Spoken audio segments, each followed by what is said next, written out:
de la reine Hatshepsut.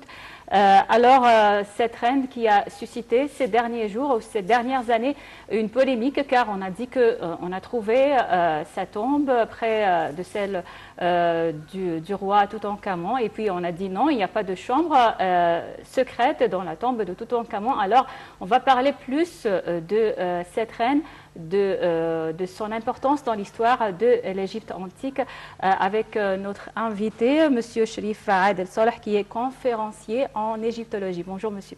Bonjour. Bonjour, ravi de vous avoir parmi nous ce matin. Et avant justement de parler de cette polémique, et elle est où cette tombe et ainsi de suite, on aimerait bien parler de Néfertiti. Voulez-vous bien nous introduire cette reine et la période donc historique? On parle de l'an 3300 avant Jésus-Christ, n'est-ce pas? Non? 1450 avant Jésus. 1450. Très bien. Comment elle a été Néfertiti? Qu'est-ce qui lui a donné justement cette valeur et cette particularité dans l'histoire de l'Égypte ancienne? En fait, je vais vous choquer un peu. Néfertiti est la première reine d'Égypte. D'accord. D'habitude, quand on fait une conférence sur la femme dans l'Égypte ancienne et on parle à des étudiants d'égyptologie, on leur explique que dans l'Égypte ancienne, il n'y avait pas de reine. Il y avait un roi, mais jamais l'Égypte pharaonique a présenté une reine, a comporté une reine. En fait, il y a toujours eu de grandes épouses royales, c'est le titre officiel. Pour une simple raison, le roi est un semi-dieu vivant et il se transforme en un dieu après sa mort. Il traverse plusieurs métamorphoses pour devenir un dieu. Il y a même des rois qui ont prétendu être devenus, avoir traversé ces métamorphoses de leur vivant et être devenus des dieux de leur vivant. Par contre, leurs épouses n'ont jamais accès à ce niveau. La preuve, c'est qu'il y a un endroit où on enterre les rois, c'est ce qu'on appelle la vallée des rois, un endroit caché où personne n'a accès. Il y a un endroit ostentatoire comme la vallée des nobles, où on a accès, c'est la vallée des reines. On l'appelle la vallée des reines, mais il y a essentiellement des princes là-bas. Donc, le roi, il est un semi-dieu vivant, et toutes ses épouses, ce sont soit de grandes épouses royales, soit des épouses royales à un rang inférieur, soit des concubines. Par contre, la seule qui a eu accès au titre de reine, c'était Néfertiti. Elle partageait les cérémonies, c'est-à-dire Ramsès II, il a épousé Néfertari, la très très fameuse femme, celle qui il lui a donné ce titre, la femme pour qui le soleil se lève. Il lui a construit un temple à Abou Simbel, on la voit partout. Mais quand il est dans une cérémonie, il est en train de faire de la fumigation, il est en train de faire une libation ou des offrandes ou une cérémonie officielle, on ne voit jamais Néfertari à côté de lui en train d'inaugurer quelque chose, parce qu'elle n'était malgré tout qu'une grande épouse royale. Cléopâtre, elle était l'épouse de son frère aîné, Ptolémée XIII, son frère cadet, Ptolémée XIV, César et Marc-Antoine. Elle en a épousé 4 et elle a toujours été une épouse royale. Elle n'a jamais régné, elle n'a jamais été pharaon. Vous voyez? Par contre, Néfertiti, dans chaque scène où Akhenaton il fait quelque chose d'inventif, de révolutionnaire, de nouveau, on la voit à côté de lui partageant les rênes du pouvoir. Et c'est la première dame de toute l'histoire de l'Égypte. En fait, l'histoire de l'Égypte, on pensait que cela commençait vers l'an 3200 avant Jésus. Maintenant, avec les nouvelles découvertes archéologiques, on pense que ça a commencé encore plus anciennement, vers 3400 avant Jésus. Donc, à partir de l'an 3400 avant Jésus et jusqu'à Néfertiti vers l'an 1400 avant Jésus, pendant 2000 ans, il n'y avait que de grandes épouses royales et Néfertiti était une reine, la première de l'histoire. Même Hatshepsut, qui a précédé Néfertiti, elle n'était pas reine, elle était pharaon. Donc elle a commencé comme grande épouse royale et après la mort de son frère, elle s'est emparée du pouvoir, elle est devenue pharaon. Elle n'est pas devenue reine. La preuve, c'est que la tombe de Hatshepsut, elle n'est pas à la vallée des reines, elle est à la vallée des rois. Quelle est la différence alors entre pharaon et reine dans ce contexte? En fait, pharaon, oui. C'est-à-dire gouverneur unique. Traditionnellement, le pharaon, c'est lui le roi. Oui, je vous explique. Oui, en fait, c'est une reine pharaon, mais Néfertiti, c'est l'épouse du roi, alors elle est la reine. Voilà, absolument. En fait, il y a un roi, son épouse est la reine. Vous voyez? Mais ce cas, c'est un cas unique dans toute l'histoire de l'Égypte. Un roi et une reine qui partagent les rênes du pouvoir. Hatshepsut, elle a régné comme pharaon, et on parlait d'elle au masculin. C'est-à-dire dans tous les textes sur lesquels on parle d'Hatshepsut, on ne dit pas la reine Hatshepsut, on dit le roi, le pharaon Hatshepsut. Il a décidé de faire telle et telle chose. Donc on parlait d'elle au masculin. Elle a mis le masque d'un homme. Ah oui, c'est vrai. Donc c'est deux cas à part. C'est vrai que les deux ont régné, mais sous deux aspects différents. Donc ça, c'est une première particularité.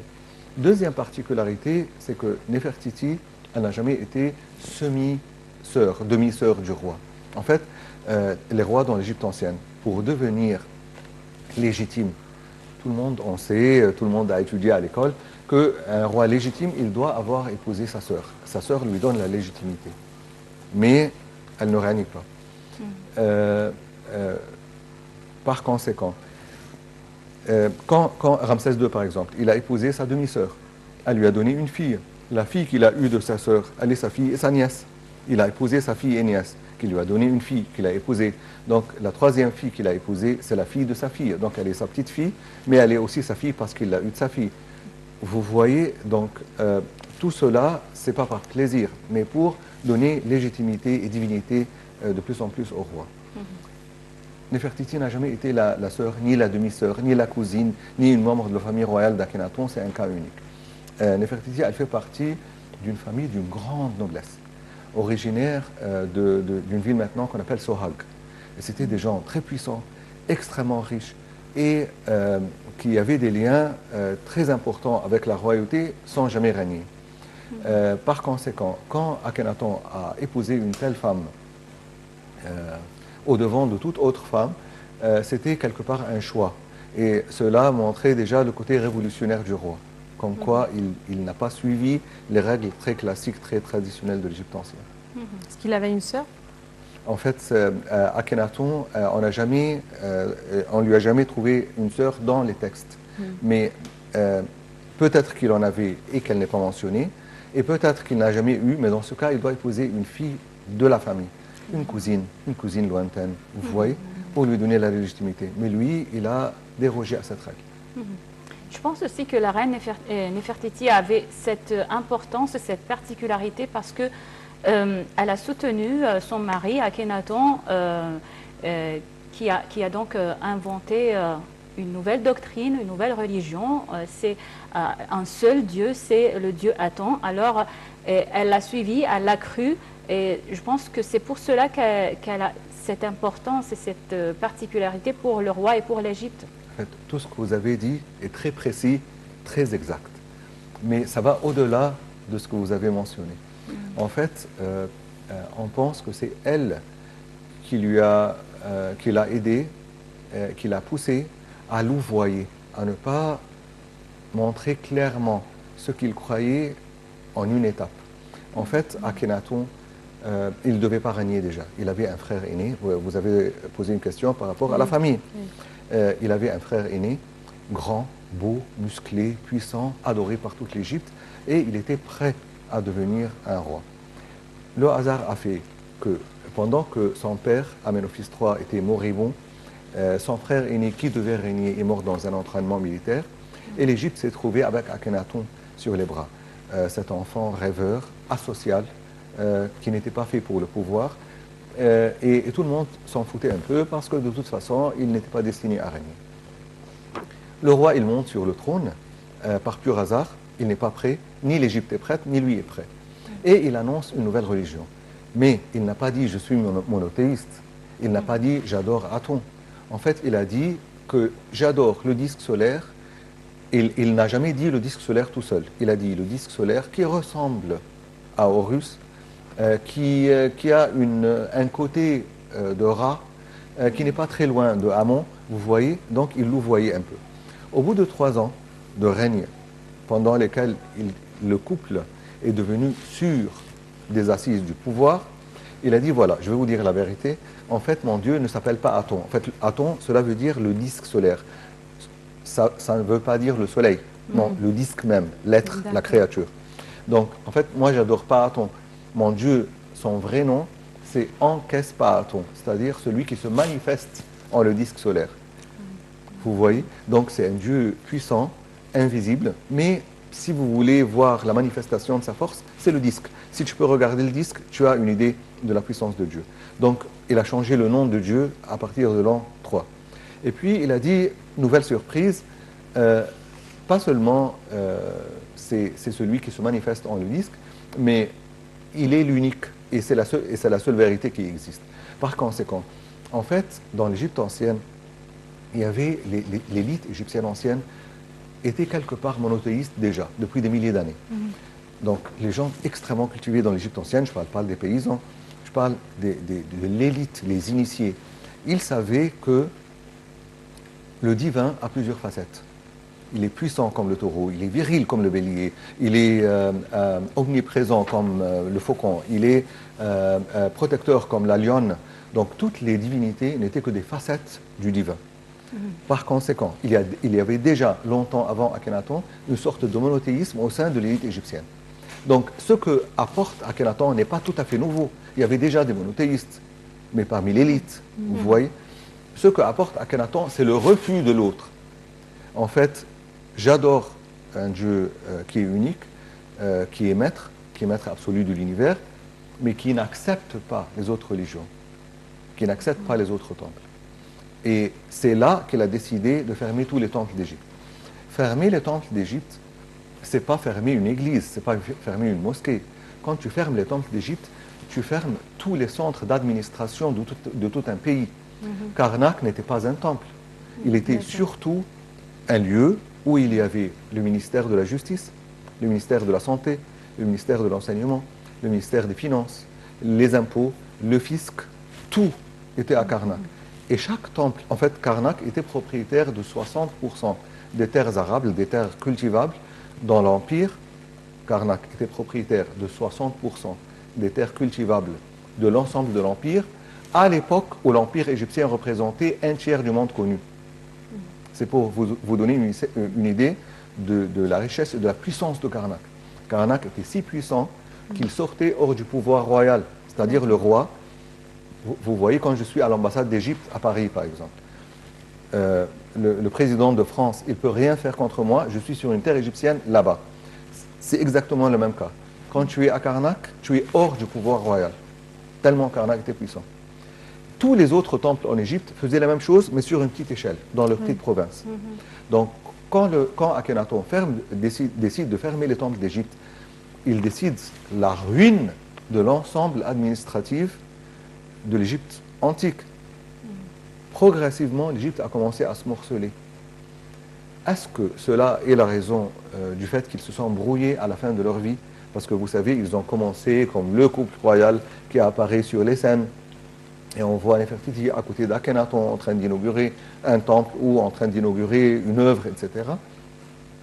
Mais est-ce que le fait qu'il a commencé à se désintéresser de l'Empire et le fait que l'Empire a commencé à se morceler, c'est ça la cause principale du fait qu'ils se sont brouillés? Ça, on ne le sait pas. Mais la certitude qu'on a, c'est qu'à la fin de leur vie, ils se sont séparés. Et chacun, il vivait dans son palais. Donc, elle vivait dans le palais du Nord, qui existe jusqu'à maintenant, et lui, il vivait dans le palais du Sud. On n'a jamais su comment il est décédé. On sait qu'il a eu de son épouse, Nefertiti, ils ont eu six filles. Mais 2 parmi les 6 filles sont décédées avant la mort d'Akhenaton. On sait qu'il a épousé plusieurs de ses filles. La différence. Tous les rois de l'Égypte ancienne, enfin tous les rois, plusieurs rois égyptiens anciens ont déjà épousé leurs sœurs et leurs filles aussi, comme Ramsès. Mais Akhenaton, il les épousait avant la puberté. Donc il y a une statue très célèbre au musée du Caire où on voit, en fait artistiquement, c'est une des statues les plus importantes jamais faites de toute l'histoire de la sculpture. C'est la statue où il y a le plus grand nombre d'angles droits jamais trouvés. Par contre, donc artistiquement parlant, c'est un cas unique. Mais ça n'empêche pas qu'on voit une fille de 8 ans, il l'embrasse sur la bouche, elle est sur ses genoux. C'est une de ses filles. C'est pourquoi, si vous regardez, vous achetez un livre encyclopédique sur Akhenaton, il commence par vous présenter le monsieur, sa famille, Nefertiti, etc. Il vous dit les épouses. Donc, les épouses d'Akhenaton, Nefertiti, qui a la mère de Toutankhamon, qui est devenue plus tard Toutankhamon. Et puis, il te dit Makhetaton, c'était Penra, et puis Méritaton, qui est devenu plus tard Méritamon. Donc, 3 de ces filles, il y a une grande probabilité qu'elles soient devenues des épouses du roi. Est-ce que c'est peut-être ça aussi, une raison de différence, une raison de dispute entre lui et Nefertiti, le fait qu'il n'arrêtait pas d'épouser ses filles? En fait, j'aimerais vous présenter une idée déjà globale de ce qui s'est passé.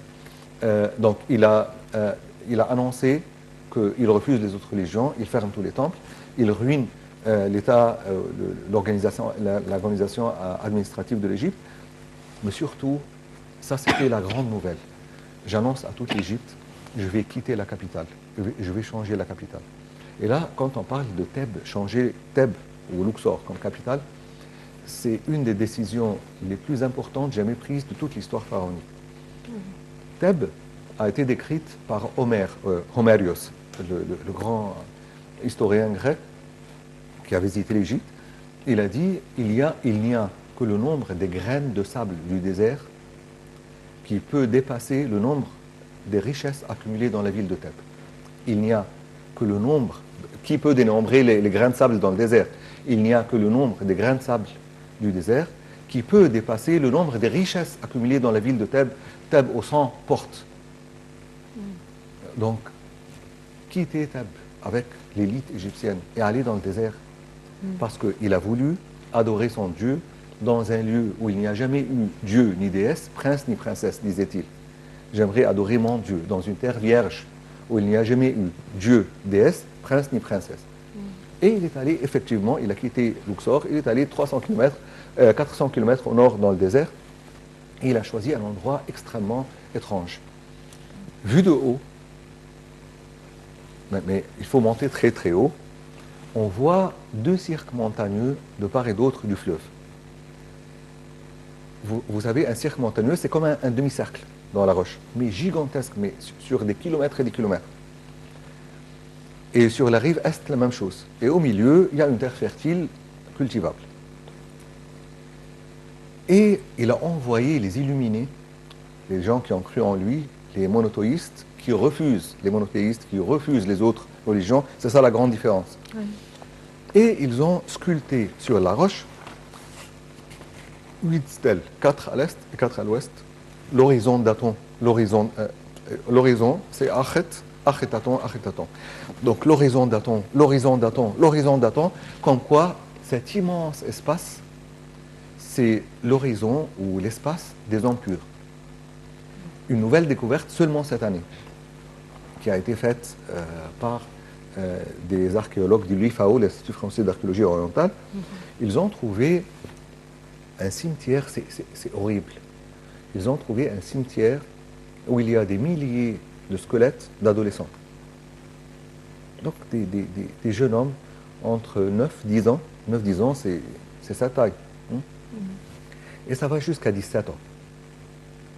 Et la question s'est posée, est-ce que ceux qui ont construit la capitale, parce que pour construire une capitale en moins de 20 ans à l'époque, il fallait énormément de gens. Mais est-ce que tous les gens étaient croyants en sa croyance à lui? Donc, est-ce que les illuminés, les gens qui ont cru en lui, les monothéistes, quelque part extrémistes, est-ce qu'ils ont envoyé leurs enfants? Est-ce qu'il a obligé ses enfants à faire les travaux de construction? Est-ce que lui, qui a épousé ses filles, préférait les enfants pour que ce soit encore plus pur, que ce soit des gens qui n'avaient jamais adoré un autre Dieu auparavant? Énormément de questions et très peu de réponses. On ne trouve pas de réponse. Ça reste parmi les sujets les plus obscurs. Surtout la fin. On parlait de Nefertiti. Et on sait maintenant qu'à la fin de leur vie, ils se sont séparés. On sait qu'il a épousé plusieurs de ses filles à lui et des filles de Nefertiti. On sait que 2 des filles de Nefertiti sont mortes avant elle.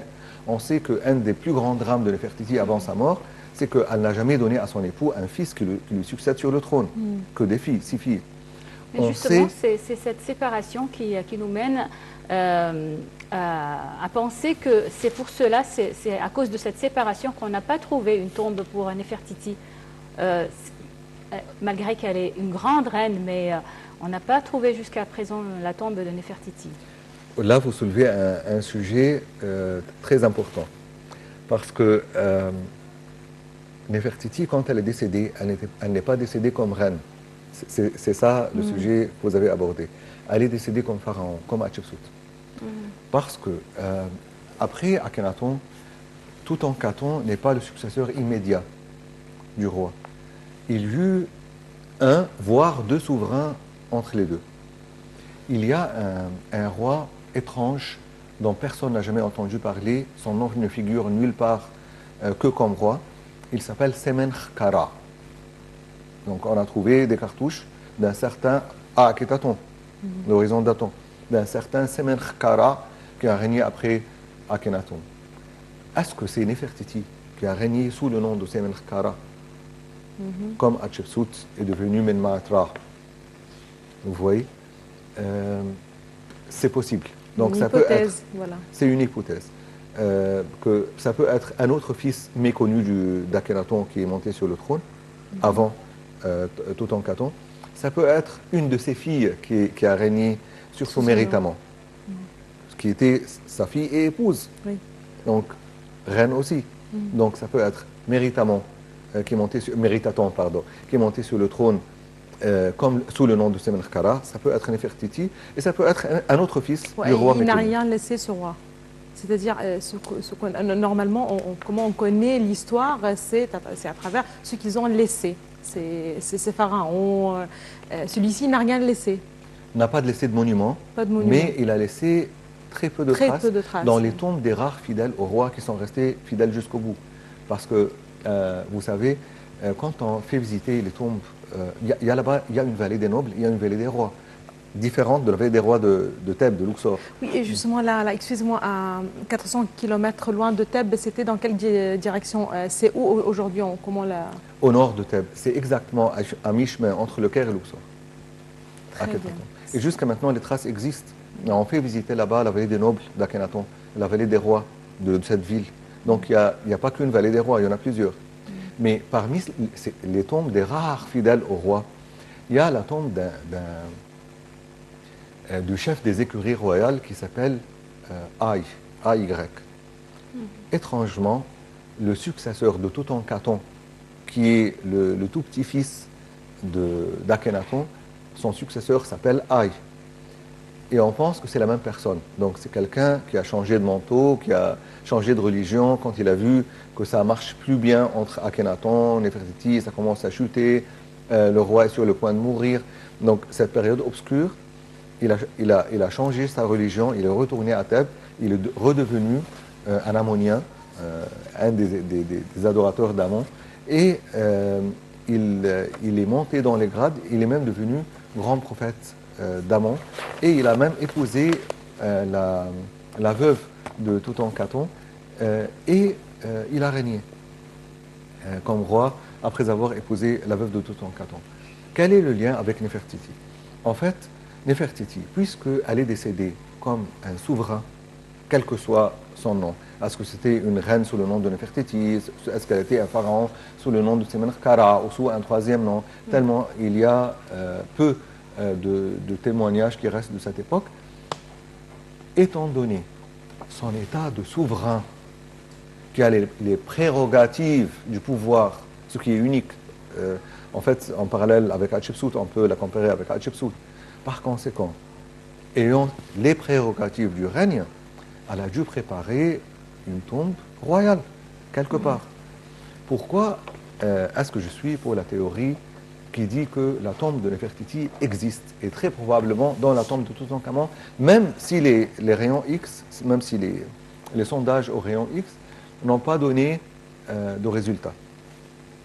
En fait, les grands égyptologues qui nous ont enseigné à l'université, leur connaissance des tombes de la vallée des rois est basée sur des connaissances scientifiques. C'est-à-dire, il a le dessin de la tombe et il l'étudie scientifiquement. Mais nous, parce qu'on a travaillé comme guide pendant longtemps dans ma jeunesse, j'allais pratiquement hebdomadairement à la vallée des rois. Je sais la forme des tombes classiques. Vous voyez, jamais une tombe de la vallée des rois n'avait la forme de la tombe de Toutankhamon. Il y a une tombe très célèbre qui s'appelle la tombe d'Amenophélis II, il y a une tombe très célèbre qui s'appelle la tombe de Toutmosis III. C'est la même dynastie, à la même époque et le même style. Ces tombes, quand vous visitez, ce n'est pas comme les tombes ramessides qui descendent droites dans la chaîne montagneuse, même si elles sont pentues, fatigantes et tout, mais elles sont droites. Ce n'est pas le cas des tombes de la 18e dynastie, la dynastie d'Akhenaton. Dans la 18e dynastie, on ne faisait jamais une tombe droite. On faisait les tombes qui prenaient des formes géométriques très compliquées.